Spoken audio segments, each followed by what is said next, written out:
So I just want to go over real quick the Prosper Show conference that I went to. Had a really good time. Any of you guys in the chat room, if you were there, you probably know what I'm talking about. It was a very well done professional conference, very different than the other conferences I've been to. The majority of the sellers at this conference were probably in the 1 million all the way up to $100 million range. Which again is very different from the other conferences that I've been to. It was held at the Salt Lake City Convention Center, which should probably give you a pretty good idea that the organizers of the conference were serious. They were, I think, really looking for the bigger sellers on Amazon, and I think they did a pretty good job at getting those sellers. So, so I'll start real quickly again, what was the reason, what's the reason to go to a conference like that? And for the most part, right, Amazon sellers like you and I, especially when we're just getting started, if you're not connected to Facebook groups, you'll find yourself kind of making this journey alone with a lot of unbalanced information. So I think a conference like the Prosper Conference is great to be able to share best practices. There were a lot of longer term successful sellers there that were willing to be vulnerable and kind of share how they got to the point where they're at. So that was really good for me. At the Prosper Conference, there were a lot of other former Amazon business leaders who actually helped create the policies, right, that are in place today that you and I go by.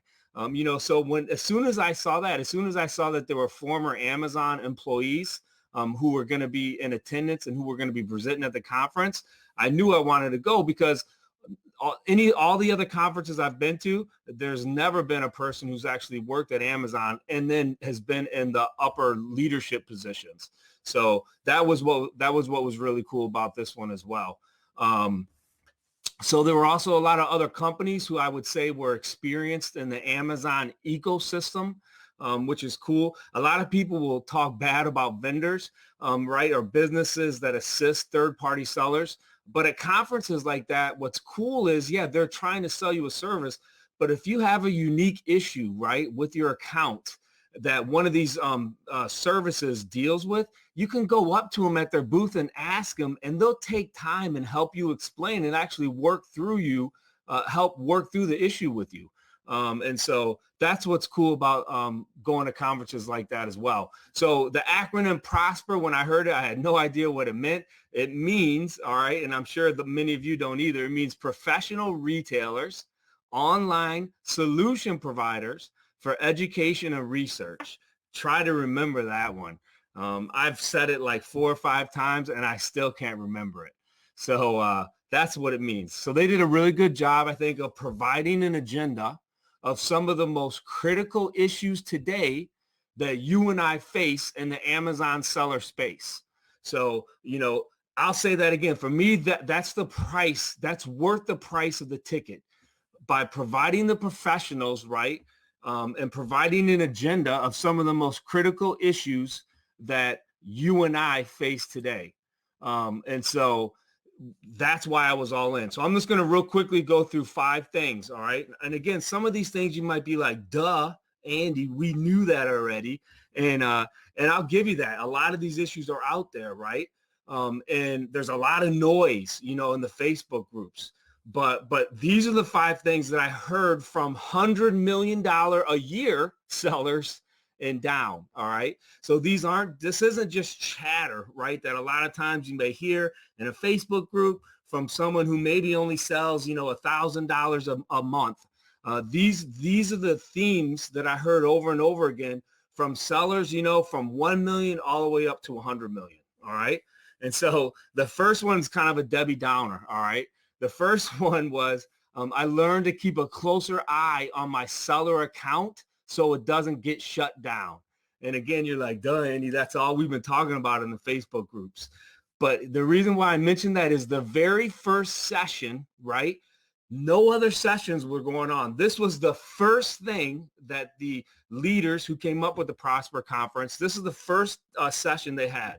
And it was this: how Amazon sellers make a mess of their accounts and how to clean up your account if it's messy. All right. No other seminars going on. but they felt the need to put that as the very first one because I think it's true, right? Too many times you and I are both guilty of it because it's so easy to keep feeding the beast, right?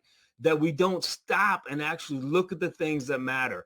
And here's what I heard. So there are a number of reports that you and I have to pay attention to. You can't just go by the performance tab that shows your account is all green and in good standing. All right. So let me say that again, because this is tricky. My account right now, if I go to the performance tab, it'll show up all green and it'll look like my account is in super good standing, right? You can't go by that. There are other reports, and there are two specific reports that I talked to someone who's kind of in the know on this, what Amazon looks like. Two very specific reports that you need to pay detailed attention to. I'm not going to say them today because I would have to tell you like what tabs to go to. Nate and I are going to do a blog about them in the next 2 weeks. But, you know, from the folks that I talked to, these two reports that you can get, right, by going into fulfillment and looking at your reports, you want to be looking for very specific things in these. And if there's discrepancies, you want to open up cases with Seller Central. All right. And so forget the performance tab. I mean, it is important, right? Obviously, if you're seeing these yellow triangles, right, you might not be doing something right. But there's these two reports that are very, very critical. So Nate is coming on, hopefully. Nate, if you can call in there. So Nate is going to join us. Sorry, Nate. So when I logged on today, you guys, I made a mistake on how I logged on. So getting back to what I was saying. So there's two specific reports that you want to look at, and you want to open up cases if there's discrepancies. All right, in this, and so you know you need to stay on top of your accounts. A lot of things going on now is Amazon suspending ASINs, you know, very specific ASINs. And you need to be able to look at these two reports and see there's ways that you can prevent from getting your ASIN suspended. All right. So that's the very first thing. Second thing is this. And again, this is going to be like, duh, Andy, we've heard this before. Diversifying your business beyond Amazon. All right. And I say it again, because if you keep hearing that, right, like I keep hearing that, there probably is some truth to it. My problem is I keep hearing it, but I'm not taking any action on it, right? But I heard this over and over again, for better or for worse, right? You and I put a significant portion, right, of our efforts, capital, and inventory into selling on Amazon, and we need to incorporate other sales channels into our overall goals. And so I know some sellers who are doing really well building out stores on Shopify. They're driving traffic through Facebook. And in some instances, they're even driving traffic through Instagram. And so you guys, one thing is our head is so buried in Amazon's world that at times we have to look up and see what else is out there to be able to begin to establish sales on other channels. All right. And again, that's a theme that I heard over and over. I know some sellers use eBay as a secondary channel. Whatever channel you choose, the point is this: don't put all your eggs in one basket. And if it means that you're putting 90% of your time into Amazon, take 10%, right, a week, and begin to look at what other sales channels you can sell on. All right. And again, that's a theme that I heard over and over. All right. The third thing is this: utilize VAs. Heard this from all the sellers. Again, so we're talking 1 million sellers. We're talking 12 million all the way up to 100 million. Their thing was this: use VAs to free up time and focus. You know, as the owner of the business, you should be focusing on what's going to really build your business. So I'll give you an example. Today, I had to open up a case for a trademark infringement. So another seller jumped on one of my private label listings, and it took me about 20 minutes. And I have little things like that every day that eat into my time. And I could easily outsource those to a trusted VA, right? I should be spending 80% of my time finding products because that's what's going to build my business up. But instead, what I'm doing right now is I'm spending 80% of my time managing my account and 20% of my time finding products. And because of the level that I hit, right, I did close to 900,000 last year. It just takes more time to manage my account, but I need to be able to outsource that. So I have to either hire someone or I got to take time to train someone that can do a lot of the managing that I'm doing. Now, of course, everybody's at a different level. If you're just starting out, then you're probably bootstrapping. You're going to be doing everything yourself. But what I heard from the sellers who are 1 million and up, right, you want to outsource as much as you can. So that's that thing. So the fourth thing was this. My favorite presentation is a private label seller. His name was Chad Rubin. He had a lot of really good information.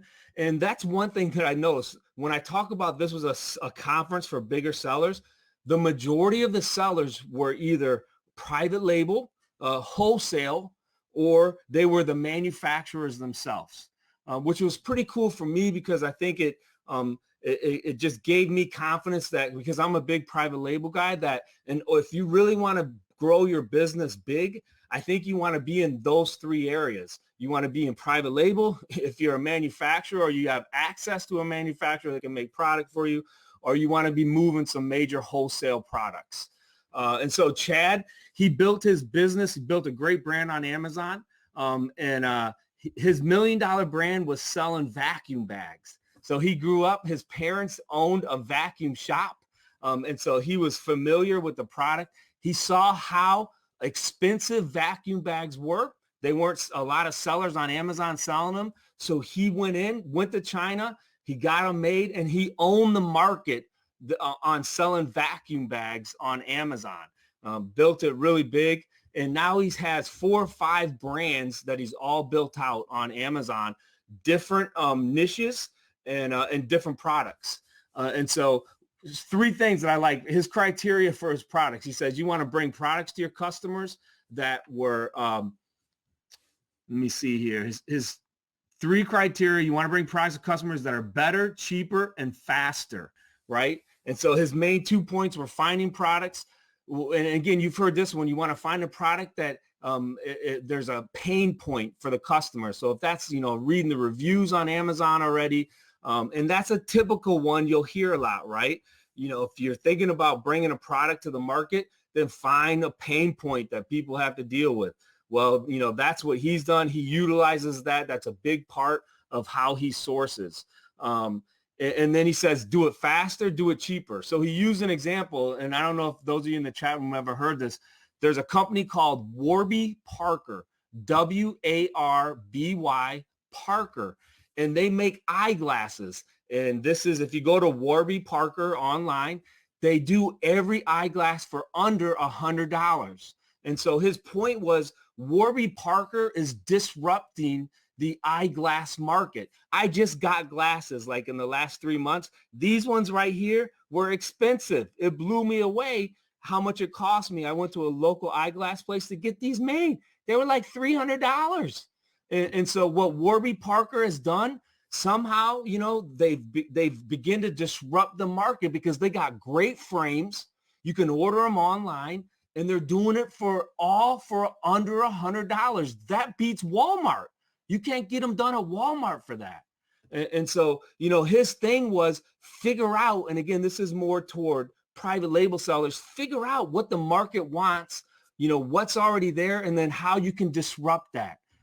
So he used another example, a company called Bonobos. It's a company that makes pants for guys with wider hips. So I do CrossFit, and if you're a CrossFitter, you'll know that a lot of the exercises are like squats, and you're really building out your hips because they focus on a lot of those lifts. And so when you buy pants, sometimes they don't fit. You can be in great shape, right? But as a guy, you got wider hips. So this company, Bonobos, and you can look it up online, they make pants specifically geared, right, to guys who have bigger hips, and they're doing awesome. So what do? They found this, pain point of guys that have big hips that can't find pants that fit. And now they make their own pants, and they met that market, and they're doing awesome. And so that was his presentation. I thought it was really good, interesting. All right. So here's number 5. John Rossman, he was the keynote speaker. He wrote the book, The Amazon Way. He was actually a co-founder of the third-party marketplace that you and I sell on. So he was the one that was in the room when they were thinking about how they can create this this platform that you and I sell on, right? And I think he had a pretty interesting story. And so he believes that Amazon he no longer works there, but he still believes that Amazon is all in with its third-party marketplace. He thinks that they're going to continue to build out, continue to innovate to help sellers like you and I grow, which was cool, to be able to hear that, because you're always worried, man, are they ever going to cut us out, or not allow us to sell? As Amazon basically, the question of the conference was this too. They're all like, Amazon is going to take over the world, right? You would hear a number of people say that, like that's their ultimate goal. And so with that, you're always wondering if they're going to bump you out. But his take on it was they never will. That they've put millions and millions of dollars into building out that infrastructure. So just a few tidbits, right? All ideas at Amazon, and this is what I'll end in the broadcast on, and then Nate, you can share whatever you want to share. Oh, Nate just popped off. His all ideas that presented at Amazon. So when he came up, right, when they were thinking about the third-party marketplace, when you go and present an idea, you can't use PowerPoints, right? Which I love because I hate PowerPoints. So you're going to the senior leadership team, right, with this idea, and this is what he had to do. You have to write it out in story format. And so it cannot be more than 6 pages long, all right? And so what he does is you bring your paper of what you're going to do, you put it on the desk where all the senior leaders are, and they take 15 minutes, right, to read through it, and then to kind of ask you some questions about it. So this is what he had to do when he was coming up with the idea for the third-party marketplace, right? After it's approved, all right, and it was approved for him, this idea of a third-party marketplace where Amazon would let sellers like you and I sell, right? After it's approved, then you have to write a future press release of what people are going to say about your initiative a year from now. Okay. And so after your initiative, your idea you have in your head, what you're trying to think through is what are people going to say about this initiative? And it has to be one sentence. And the one sentence that he wanted, right, people to say about his initiative, the founding of the third-party marketplace, was this. He wanted the integration of sellers like you and I to be seamless. And so, in other words, he wanted, when people bought a product off Amazon, he wanted to be so seamless that when those customers purchased that product, they didn't know they were purchasing this from us or if they were purchasing it from Amazon themselves. All right. And so that was his goal. So he said it was interesting because he had to go around to these teams that he had no influence over. Right. And so just like a big organization, you got your own team that you're over, but then you got other teams that are really involved in making it happen. And so he would go around to these teams and he would say, hey, we're going to make it seamless, right? When someone buys a product from Amazon, they're not going to know if they're getting it from a third-party seller or if they're buying it from Amazon themselves, right? And so he kept going around, and that was his hope that the future press release would be. And you know what? What's crazy is all this time later, right, since they introduced that, it's still, unless you're a seller, many people, when they buy their product on Amazon, they have no idea that they're buying it from third-party sellers like us. And I know it sounds silly to us, right, as sellers, because we all know, but this booger, that was his whole idea, is that when you purchase from Amazon, you wouldn't know if you're buying it from a third-party seller or Amazon themselves, which was pretty cool because I think that's what, he has as his legacy, that he had this idea, and that's what he was pumping in all these teams. So, and it was, that was kind of interesting. He had a few different stories that he told about Bezos because obviously he worked very closely with him as well. So that was my 5 things. I don't want to bore you with more about the Prosper Conference. I encourage you, if you are a seller that wants to get to 1 million, 10 million or higher, definitely encourage you to attend if they have a conference next year. I'll share in another one. The real fun for me is being able to talk to other sellers. Was able to sit down and talk to $100 million seller, which you don't have that opportunity face to face very often. Just a few quick things, and you may know this already. Amazon is in a beta program where they are rolling out direct customer service representatives that are assigned to your account, right? But right now it's a pay-to-play program.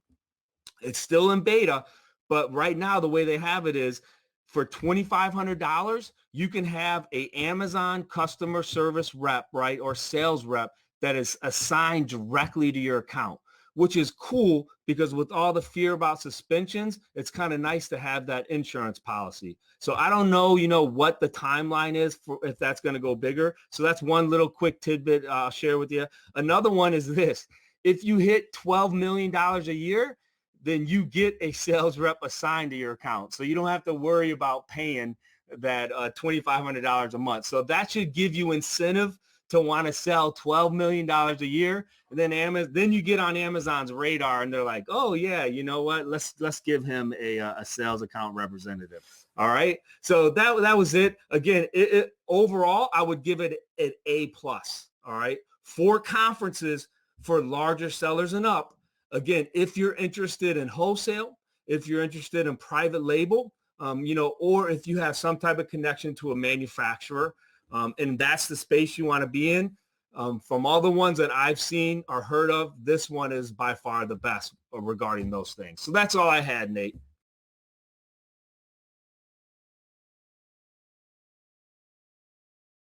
Okay. Well, sorry everyone that I was in and out today, but I think I'm just gonna finish out with that. I don't know if you want to mute your mic, Andy. Sure. But I think we'll just finish off with that. A couple notes in the chat. Yeah, just to follow up with what you were saying, most Amazon customers don't realize that they're buying from third-party sellers, which, as Robert was saying in the chat, some customers can expect you to behave just like Amazon. They expect items overnight, even if you're merchant fulfilling them. So sometimes it can be a little annoying, but I think for the most part, it's good. Customers, trust purchasing from you more because they think basically you're the same thing as Amazon. So it has its benefits, it has its negatives. But I think overall that is interesting that he kind of built up that legacy. I think that's all I was really I don't have too much to add today. I'm just going to say thanks to everyone who was with us live today. If you're watching this on YouTube, we greatly appreciate a thumbs up. And we really appreciate if you can leave a comment about what you liked or didn't like about the show today. We're going to always be trying to change our shows and really tailor them for what you guys want. We want to be helpful in the information we provide. So just let us know what you liked or what you didn't like in the YouTube comments. And if you haven't yet, make sure you subscribe to our channel. We're going to be having a lot of upcoming videos. If you're subscribed already, you might be noticing we've been putting out some videos that Andy's done in the past, some shorter videos that will be really helpful for helping you to either get started in your Amazon business or improve it. So we're going to be pumping out content soon. Make sure you're subscribed to our YouTube channel, and then check out the Slamans Bros Facebook group. We're always providing any updates or changes in there. But yeah, if you have any questions, make sure you post them in the YouTube comments here below. We'll answer YouTube questions. We'll get to that.